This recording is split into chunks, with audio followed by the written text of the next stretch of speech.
أعرف أنك تريد أن تتعلم البرمجة، لأن الذكاء الاصطناعي يهدد كل الوظائف إلا المبرمجين.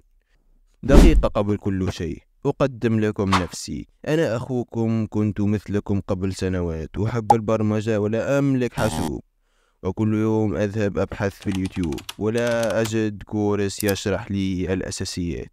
وفي يوم تساءلت: كيف المبرمجين تعلموا؟ هل هم أفضل مني؟ الجواب لا بالطبع، لكن هم ما استسلموا وحاربوا الكسل ووجدوا الشخص المناسب اللي علمهم. وهنا وجدت الحل، ومن ذلك اليوم بدأت في التعلم، واليوم الحمد لله حققت حلمي.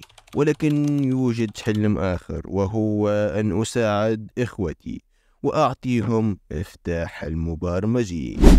لا أبحث عن مشاهدات، أريد أن أقدم لكم تجربتي البسيطة، لأني أعرف الكثير مثلي يحلم ولكن لا يوجد الشخص المناسب اللي يعلمه.